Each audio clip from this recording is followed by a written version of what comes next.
mengawali begini, meskipun tadi sudah disampaikan secara gamblang ya. Silakan nanti share screen-nya mengikuti saja ya. Pers itu ratusan memang disebut sebagai pilar keempat demokrasi karena dia punya fungsi yang sangat banyak. Bukan hanya memberikan hiburan, bukan hanya memberikan informasi, bukan hanya memberikan pengetahuan, tapi punya daya kontrol sosial. Untuk itulah pers hadir melakukan kegiatan-kegiatan aktivitasnya dalam mencari, menyimpan, mengolah, mendistribusikan berita itu harus dijamin rasa aman. Kenapa dia penting? Ada dua hal sebetulnya dalam Undang-Undang Dasar. Di pasal 28 itu secara detail disebutkan bahwa masyarakat kita itu memiliki kebebasan untuk berekspresi, baik melalui tulisan, melalui lisan, melalui gambar, melalui foto dan apapun. Itu satu. Yang kedua, hak untuk mengetahui, right to know. Masyarakat itu punya hak untuk mengetahui baik dalam konteks perencanaan, pelaksanaan, evaluasi seluruh tata kelola pemerintahan. Jadi saya sebut pemerintahan karena bukan hanya eksekutif body, tapi juga yudikatif body, legislatif body, dan masyarakat. Jangan salah loh, independensi pers itu karena pers selalu menjalankan dua fungsi yang diperlukan dalam pemenuhan hak warga masyarakat tadi. Kebebasan berekspresi dan hak untuk mengetahui. Itulah yang kemudian dijalankan dalam konteks fungsi pers. Maka independensi pers, kemerdekaan pers harus dijaga baik dari pemerintah, dari legislatif, yudikatif maupun tekanan publik. Maka saya sependapat dengan Pak Jam tadi.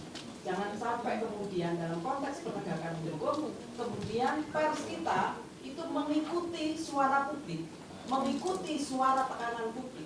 Bahkan saya sekarang ini kan ada istilah tadi yang dia sebut no viral no justice. Jangan sampai kita ikut ambyuk itu apa? Ikutan gitu. Masyarakatnya pengen A, kita semua kesana. Karena apa yang diinginkan belum tentu itu adalah kebutuhan publik. Maka pers harus bisa memastikan apa yang dicari, apa yang diolah, apa yang disimpan, apa yang dipublikasikan, memikirkan impact-nya kepada publik. Impact ini harus diperhatikan.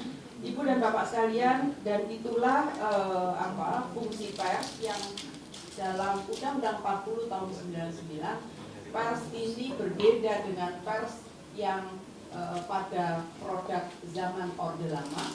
Yang pertama, karena ini ada satu produk reformasi tahun 98 sehingga lahir Undang-Undang 40 tahun 99 yang menempatkan kemerdekaan pers. Kemerdekaan pers sejatinya bukan hanya dalam pers menjalankan tugasnya, tapi fungsi-fungsi pengawasan dan pengawalan juga dilakukan secara berbeda yang memberi kewenangan hanya pada Dewan Pers. Jadi bukan Dewan Pers Indonesia, bukan Dewan Pers Independen, bukan Dewan Pers abal-abal, tapi Dewan Pers Republik Indonesia yang ditunjuk oleh Undang-Undang 40 yang kantornya ada di Kebon Sirih. Saya harus menyampaikan ini karena banyak juga yang abal-abal Bapak, ngaku-ngaku Dewan Pers dan terakhir ini Dewan Pers Independen. Ada Dewan Pers Indonesia, ada Dewan Pers Republik, jadi macam-macam. Nah kami memiliki kewenangan self-regulation untuk menunjukkan bahwa pers itu independen, maka dalam menjalankan tugasnya diberi kewenangan untuk menyusun aturan sendiri.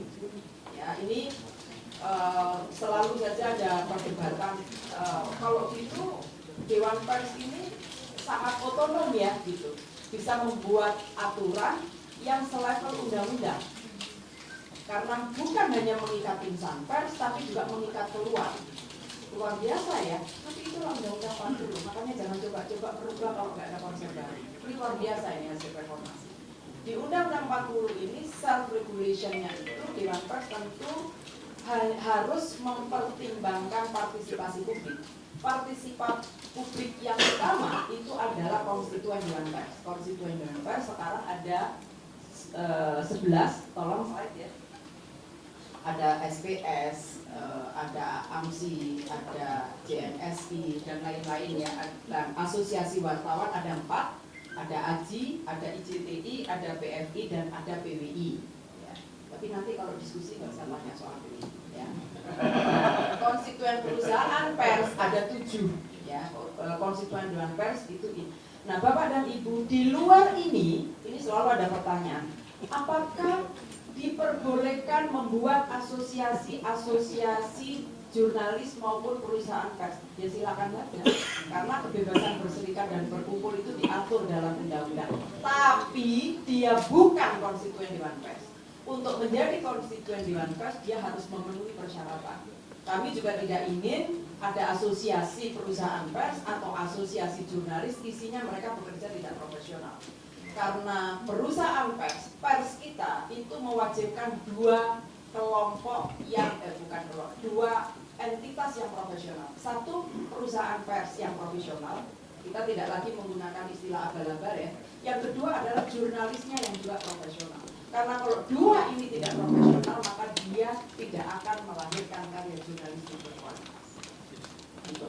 Jadi kalau masih ada yang ngaku-ngaku apa itu organisasi apa gitu di luar sebelah sini, kita tidak melarang, silakan saja. Tapi dia bukan konstituen dewan pers, artinya dia tidak bisa mengklaim ya. Misalnya sekarang ini ada yang coba-coba membuat uji kompetensi wartawan ya, di luar lembaga uji yang bekerja sama dengan dewan pers. Karena lembaga uji dewan pers itu hanya 24, meskipun yang melaksanakan tahun 2024 ini hanya 17. Jadi di luar itu bukan lembaga uji yang sertifikasinya dikeluarkan oleh dewan pers. Ini penting berkali-kali saya sampaikan agar kita tidak terjebak pada orang yang mengaku sebagai wartawan, mengaku sebagai jurnalis, LSM mengaku jadi wartawan. Banyak sekarang ini Pak Prof Nababan, banyak sekali orang yang bekerja sebagai NGO tapi ngaku wartawan, atau dia politisi tapi mendirikan semacam perusahaan pers tapi politisi, jadi ya pura-puranya nggak perusahaan pers gitu. Tapi sebetulnya dia bukan perusahaan pers, hanya perusahaan yang berbadan hukum. Karena itu tadi, dia tidak profesional dalam konteks bisnisnya dan yang tidak profesional dalam mencari berita. Karena dua-duanya ini penting. Slide berikutnya, sehingga mari kita sensor dan lain-lain itu ada 620. Dan kalau dilihat pelakunya, mulai dari kementerian lembaga, ya ada TNI, ada pejabat pemerintah, ada partai politik, ormas, bahkan masyarakat. Tadi yang saya bilang, ada 127 jumlah kasus yang dilaporkan. Bapak dan Ibu, data kekerasan yang khusus dialami oleh wartawan perempuan, ini tahun lalu saya harus presentasi di UNESCO, apa peran regulator dalam melindungi wartawan perempuan. Kadang dianggap bahwa podo wae wartawan lanang wedok podo wae, enggak. Ada kekerasan spesifik yang jadi ancaman buat kawan-kawan jurnalis perempuan. Itu ada dari sampling 852, 82,6% mereka mengaku pernah mengalami kekerasan seksual selama menjalankan tugasnya. Ada body shaming, ada dipaksa melakukan hubungan seksual secara luring dan lain-lain dalam mengintimidasi. Bapak dan Ibu, apa regulasi yang kita punya untuk melindungi wartawan kalau gambaran kasusnya begitu, gambaran profesionalisme wartawan dan perusahaan persnya seperti itu? Kita punya Undang-Undang 40, kita punya Peraturan Dewan Pers tentang Kode Etik, punya Satgas Kekerasan Terhadap Wartawan yang ini terus kita hubungkan dengan kepolisian. Nah ini saya tadi nyolek Pak Jam dan juga kepada Pak Kapuspen bahwa MOU antara Dewan Pers dengan Kejaksaan Agung akan berakhir. Mudah-mudahan nanti bisa kita lanjutkan, bukan hanya MOU tapi PKS. Syukur Pak, ini syukur nih, periode saya mau akhir Pak, jadi saya mau ngebut membuat perja peraturan Jaksa Agung ya, bagaimana menangani kasus-kasus yang terkait dengan wartawan ya, karena ini memang spesifik ya. Saya juga mendorong MOU dan PKS yang di kepolisian itu menjadi perekat. Jadi supaya secara vertikal itu lebih mudah buat kawan-kawan di tingkat sampai ke bawah, dan kalau perintahnya langsung dari atasan itu kan lebih tinggi dari undang-undang. Bapak dan Ibu, saya ingin menyampaikan penanganan kekerasan terhadap wartawan dan oleh perusahaan pers, organisasi pers atau Satgas ya. Proses yang kita lakukan memang baru minggu kemarin, saya nggak tahu kalau akan ada undangan ini ya. Minggu kemarin saya WhatsApp ke grup Satgas Kekerasan, rupanya Dewan Pers dan komunitas pers itu belum memiliki mekanisme perlindungan yang sifatnya ajak yang diberikan oleh negara. Saya menganalogkan kasus kekerasan terhadap perempuan, itu sudah ada namanya unit UPTD PPA gitu ya. Tapi khusus untuk kekerasan terhadap wartawan kita belum punya mekanisme. Harus diakui kita masih lari-lari ya. Makanya sekarang ini kalau ada kasus kekerasan terhadap wartawan, yang punya kewajiban melindungi itu seakan-akan hanya perusahaan di mana dia tinggal. Dia menginduk.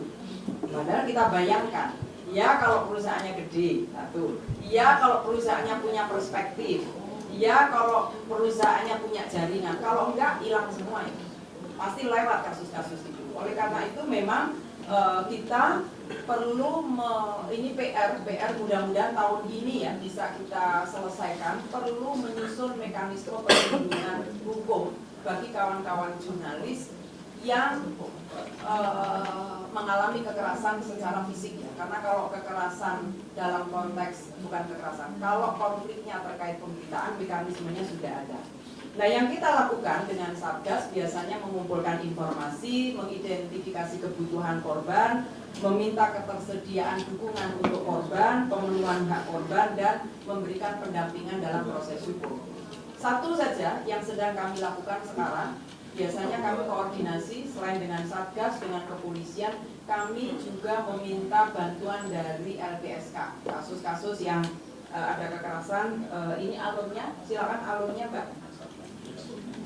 Jadi mengumpul punya banyak mata, logonya KPK, lalu intimidasi deketin kepala sekolah lah, guru lah, dan lain-lain. Itu siapa yang merendahkan martabat? Dan dia dengan beraninya mengatakan dirinya pres, dia mengatakan jurnalis. Itu jahat sekali.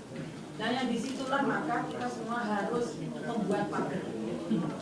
Di saat yang bersamaan, ketika undang-undang memberikan kebebasan, maka tapi kita semua perlu membuat pagar agar pers kita tetap bermartabat, dijaga dari oknum-oknum yang begitu tadi, orang-orang yang begitu tadi, yang dengan semena-mena mengatasnamakan pers, tapi secara bersamaan menjatuhkan pers.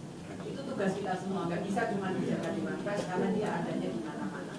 Tolong diingatkan bahwa bukan itu. Itulah kenapa dalam setiap kesempatan untuk pemenuhan hak informasi, para pemangku kepentingan tidak boleh membedakan kepada semua insan jurnalis, baik dia yang sudah punya kompetensi maupun belum punya kompetensi, baik yang perusahaannya sudah terverifikasi maupun yang tidak terverifikasi, untuk hak informasi. Tapi untuk kerjasama, kami mendorong hanya dengan yang sudah terverifikasi. Karena dengan itu kami bisa memastikan bahwa dia terdata di dalam pers. Terima kasih. Baik, tepuk tangan untuk Ketua Dewan Pers. Ketua Pers itu. Tapi Pak, nanti panjang itu yang ditulis moratorium. Saya dulu Pak Kapus. Baik, jadi memang untuk sosial terhadap pelaksanaan demokrasi dan tugas-tugas pemerintah. Di sisi lain bahwa kita mengalami kekerasan, kita pasti akan melakukan pelaporan kepada pihak kepolisian. Dan biasanya ini nantinya ketika sudah dilapor, itu dari pihak kepolisian itu akan lebih mendorong supaya damai. Nah pertanyaannya adalah dari Dewan Pers sendiri, apakah lebih memilih untuk ikut damai atau tetap melanjutkan proses hukum gitu? Karena kalau kami melihat proses damai-damai ini justru itu yang membuat kekerasan terhadap pers ini tetap ada, gitu. Karena Ketua Dewan Pers. Ya, saya tidak mau cerita tentang pengalaman yang dulu sudah lalu, meskipun itu jadi pelajaran kita juga. Kenapa? Karena saya khawatir juga ketika nanti misalnya pers itu kemudian dia resign. Ya, saya waktu itu kan masih dalam status pers, bukan hanya ada satu kata yang kemudian nanti jadi dispute. Tapi lepas dari itu, ketika nanti resign dan lain sebagainya, kemudian dia misalnya pernah menginvestigasi sesuatu itu sudah menjadi masalah. Disampaikan misalnya dalam seminar misalnya dan menjadi masalah paham PP. Nah, saya hanya sekedar usul bukan pertanyaan. Kalau sebelumnya ada MOU antara Dewan Pers dengan Kapolri, kenapa tidak kita buat ya, Dewan MOU antara Dewan Pers dengan Kejaksaan Agung? Karena pada waktu itu saya terus terang merasa tertolong oleh Kejaksaan Agung karena saya ada banyak kawan juga di Kejaksaan Agung dan saya konsultasi ke mereka. Mereka bilang bahwa kasus ini tidak akan naik karena tidak akan mungkin dilakukan P21 dan seterusnya. Nah, hal-hal seperti itu menurut saya penting ketika kita bicara soal kalau gini, saya punya prinsip wartawan itu adalah selayaknya ya, dia berjalan di atas kebenaran, mengatakan kebenaran, dan semua harus atas nama Tuhan. Itu yang harus dipegang prinsipnya oleh seorang jurnalis. Jadi ketika ada kasus-kasus seperti itu, maka bukan hanya di tingkat Polri, tetapi juga dilapis dengan di tingkat kejaksaan ada MOU. Yang kedua, terkait dengan tadi orang-orang jahat yang mengaku wartawan tadi, saya pikir juga harus kita pikirkan sama-sama bagaimana menghukum mereka, bukan secara pidana dulu, tapi bagaimana dari internal kita, dari Dewan Pers ini untuk kemudian menyisir mereka. Karena orang-orang pihak-pihak seperti itu sangat berbahaya, bukan hanya bagi institusi yang mereka ancam. Kejaksaan juga sering dulu saya sepakat juga sering cerita ke saya itu. Tapi juga bagi kami, wartawan kami merasa dibusukkan oleh mereka. Dan kami tidak rela, kami tidak ridho ketika itu dilakukan. Oleh karena itu kami dukung ini ketika ada upaya untuk membersihkan mereka-mereka ini, saya orang pertama yang akan maju. Terima kasih. Baik, terima kasih Pak Iman. Ya, yang terakhir, ya, saya sebut nama.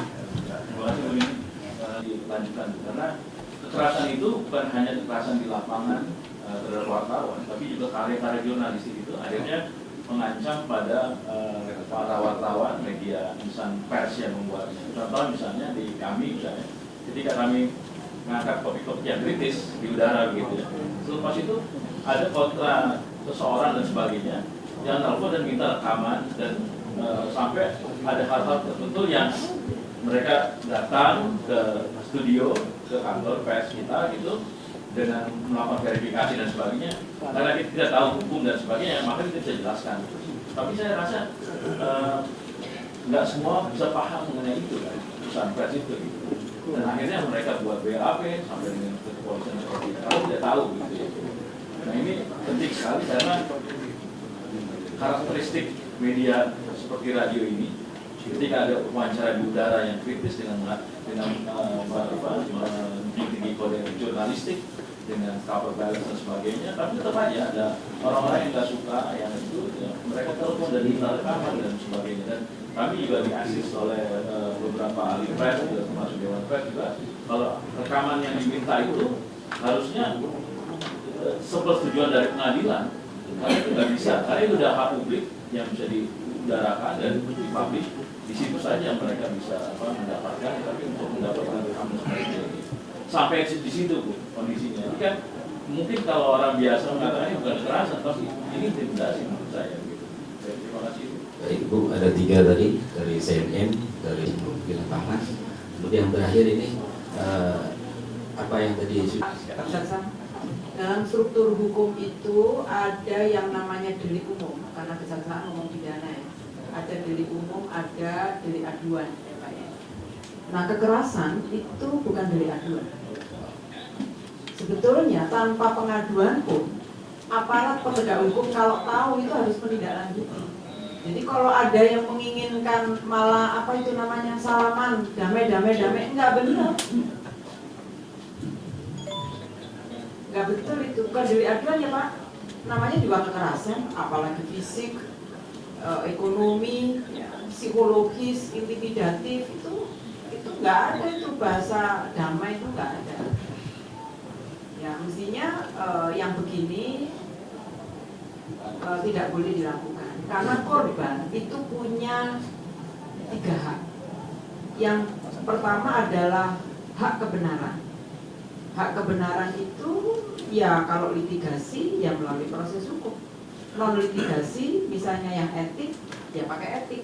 Kebenarannya supaya kelihatan apa nih salahnya di mana, dilakukan oleh siapa, kapan itu dilakukan, dengan cara apa, ya Pak ya, alasan melakukan apa, kausalitas apa itu terjadi, mens reanya apa, dan ya ada kejadian apa, impactnya apa, semua itu ada, dan itu memang penegak hukum yang punya kewajiban, dan itu adalah tugas kepolisian dan kejaksaan.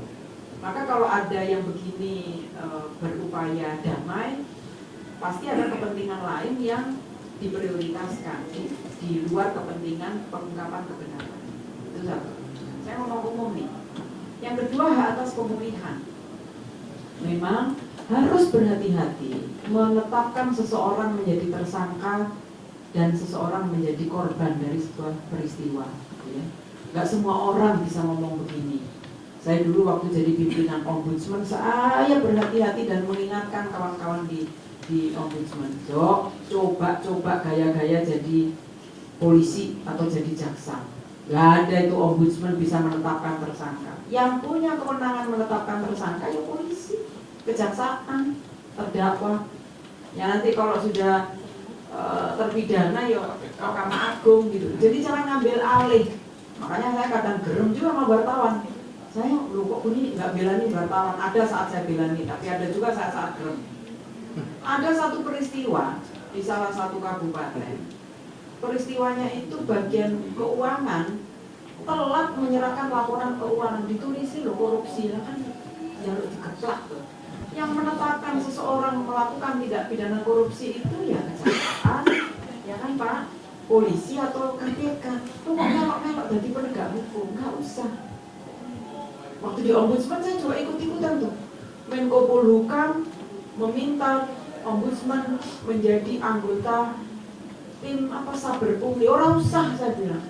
Saber pungli itu tidak pidana. Sama itu kerjaannya polisi sama jaksa. Orang usah tim-timan anyar saya gitu. Ya walaupun itu presiden yang membentuk, saya tetap pribadi saya enggak ini ya Pak. Karena menurut saya untuk apa? Udah itu kerjaannya, awasi saja, kalau enggak sesuai ayo kita kasih masukan. Tapi kita harus percaya itu institusi yang harus melakukan. Untuk apa banyak tim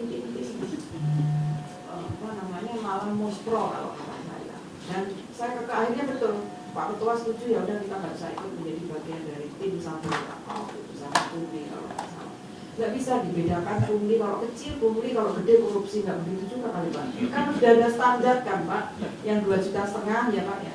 Saya kembali ke sini bahwa kalau diksinya kekerasan itu bukan delik aduan, sekecil apapun, karena kita tidak bisa mengatakan apalagi dalam konteks kekerasan seksual ya, sekarang sudah ada undang-undang kekerasan seksual, itu tidak dibedakan antara fisik dan verbal, sama saja, sama tidak bolehnya untuk dilakukan. Nah, maksud saya kan nggak kelihatan Mas sampean diintimidasi, misalnya bentuk intimidasinya waktu habis saudara melakukan apa, menulis apa gitu, lalu sampai dikuntit.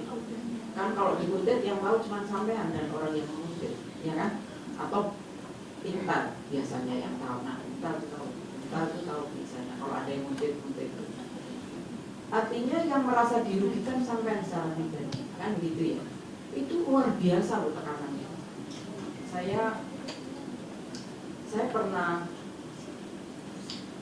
waktu saya lagi-lagi waktu saya di ombudsman ya, melakukan membuka tentang ruang Sukamiskin Pak Setia Novanto. Itu kan saya waktu sebagai ombudsman 2 minggu viral, saya kan diintimidasi. Dan itu yang mengingatkan saya, teman-teman, Mbak kamu stop, jangan lagi ngomong di depan berita, kamu udah diintai itu. jaraknya udah tinggal 2 meter, kamu nanti disiram kayak sama novel, kamu berhenti nggak sembunyi dari media, karena waktu itu viral itu. Jadi nggak cantik itu sih. Jadi bentuk intimidatif dan kekerasan itu bisa fisik, bisa psikologis, bisa pada alat kerja. Maka menurut saya setuju tidak ada damai di situ. Karena itu adalah mengungkap kebenaran, dan mengungkap kebenaran itu adalah upaya untuk meminimalisir atau menghapuskan kebenaran. Kalau kebenaran tidak dibuka, maka potensial berulang akan terus terjadi, termasuk pada peristiwa yang sama. Yang kedua, hak atas pemulihan, dan yang ketiga adalah hak atas perlindungan. Dan dalam konteks perlindungan dan pemulihan pada jurnalis, mekanismenya kita berbeda. Saya sampai sekarang ini merasa teman-teman jurnalis yang mengalami kekerasan tidak otomatis LPSK turun. Padahal begitu kejadian, mau Kompas, mau apa, saya langsung kontak. Tolong deh, ini assessment sudah. Makanya di wawancara yang terakhir kemarin, misalnya kasus apapun ya, apakah dia yang dialami oleh kawan-kawan, tolonglah. Setelah assessment hampir 3 minggu, apa nih LPSK kok nggak turun-turun? Karena mekanismenya mereka mungkin belum bisa mengikuti ritme kerja kawan-kawan jurnalis yang lebih cepat itu loh Pak. Kan itu pakai struktur ya. Saya ikut menyusun undang-undang LPSK, menyusun SOP-nya, tapi perlu ada regulasi tambahan terutama untuk kasus jurnalis. Sekali lagi saya ingin mendorong kawan-kawan ojo damai-damai, tapi sebetulnya itu api dalam sekam. Biasanya, ini saya ngomong nih sekarang, semangat di awal lapor, mari ngono ke bos, nggak lanjut Pak, di depan doang semangat, atau perusahaannya nggak mau. Berapa kali saya mengalami begitu, saya udah bilang jangan datang, perusahaannya bilang, Mbak harus datang guys, apa dulu. Ya, saya kuasa apa? Kayaknya ada kepentingan-kepentingan yang saya juga nggak paham. Yang kedua tadi terima kasih Pak Aiman. Dewan Pers itu sudah punya MOU.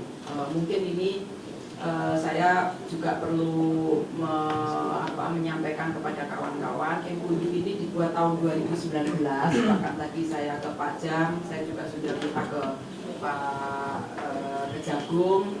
Saya pesan lagi ke Pak Kapuspen untuk persiapan kita melanjutkan ke PKS perpanjangan karena kita habis akhir tahun ini, dan syukur sekali kalau sampai ada peraturan kejaksaan.